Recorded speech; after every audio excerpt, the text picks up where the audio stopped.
Oke, hari ini kita belajar tentang toolbar pada software Figma. Halo. Nah, kita mulai dari pengenalan toolbar. Toolbar berada di paling bawah dan dia sekumpulan tool yang digunakan untuk mempermudah pekerjaan kita. Oke, kita mulai pengenalan tentang Move Tools. Jadi, Move Tools di sini digunakan untuk memindahkan objeknya saja. Nah, kalau kita geser objeknya pun berubah. Selanjutnya kita coba hand tool. Nah, kalau hand tool kita gunakan hand tool untuk mengubah atau menggeser kanvas yang digunakan untuk kita kerja. Jadi maupun objek maupun kanvas ikut berubah.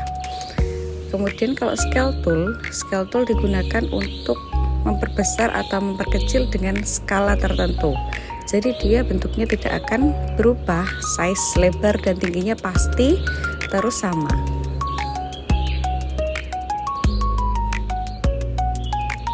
Nah, ya, jadi kalau kita bikin persegi panjang pun dia juga tetap sama. Nah, oke, kita coba hapus.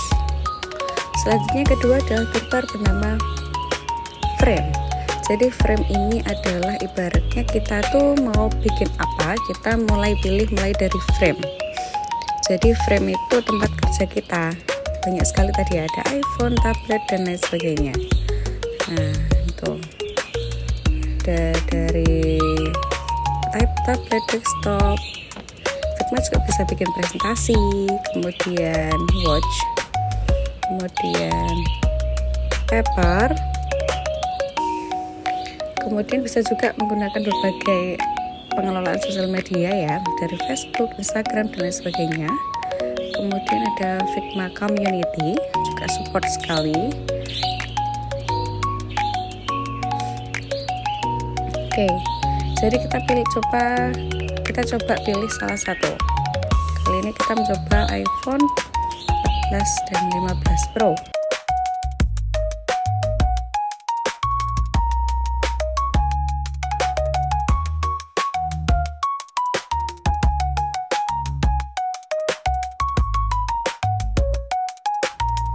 Oke, kita coba masukkan objek dengan copy paste dan dia langsung masuk dalam satu frame ini.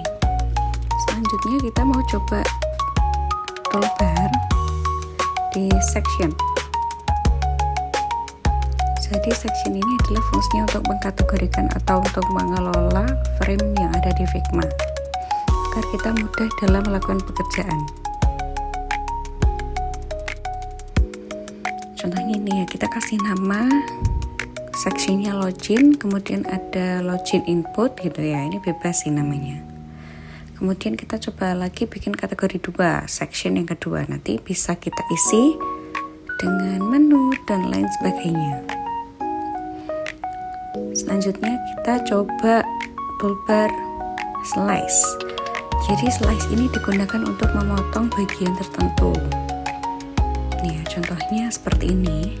Nah, dia di sini mudah sekali. Dia langsung keluar export slice 1. Kalau kita coba export ya.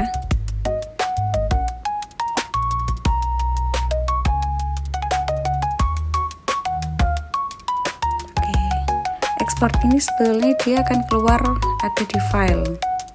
Tapi di screen record ini tidak keluar. Nanti kita akan coba. Oke, ini ada, kita menggunakan image from desktop, kemudian macam-macam shape seperti itu ya. Lanjut kita ke pen. Seperti halnya pada Canva ataupun editor lainnya, jadi pen ini digunakan untuk membuat objek secara bebas dan dia menggunakan garis dan lengkung. Kita bisa langsung kasih dia warna ataupun garis line atau warna garis maksudnya. Nah, kedua kita coba pensil.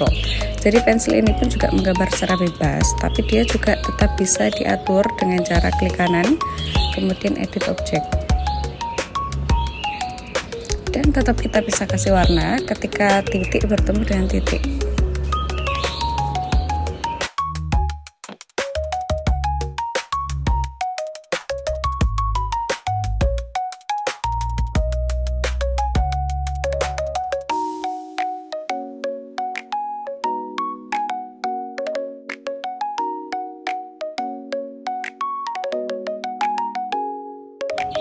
Nah, ini kita coba dengan membuat pensil tapi tidak bertemu dengan titik awalnya.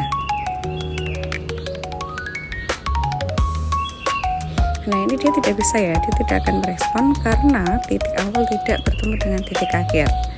Jadi caranya kita klik di sini ya, properti bar, kemudian kita edit titik terakhir, kita pertemukan dengan titik awal. Nah, dia otomatis akan keluar warna dengan sendirinya karena tadi kita sudah setting fill color.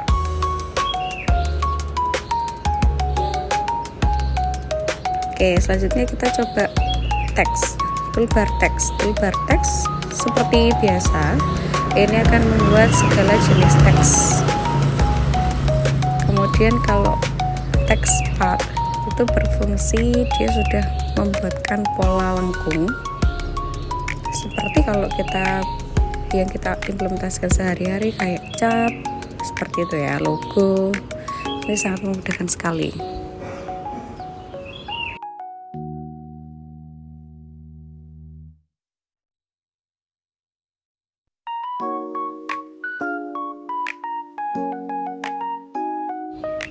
Kemudian ini namanya apps. Jadi di sini isinya tentang aset, plugins, dan widget yang membantu segala pekerjaan kita. Kemudian ini namanya mode kerja. Mode kerja itu yang pertama mulai dari draw. Jadi ini langsung segala ketentuan menggambar, mulai dari draw, brush maupun pensil. Ada brush ya, kita bisa coba. Kemudian ada ini, kita bisa juga mengatur ketebalan brush. Kemudian ini pensilnya seperti halnya di bagian toolbar yang sebelumnya. Oke, selanjutnya ini adalah mode kerja desain. Ini yang biasa langsung default ya ketika kita menggunakan Figma. Nah, ini ada yang baru tentang motion. Jadi Figma ini sekarang powerful sekali. Dia sudah bisa membuat motion di sini. Seperti halnya kalau kita menggunakan kalau di Adobe seperti Adobe After Effects seperti itu ya.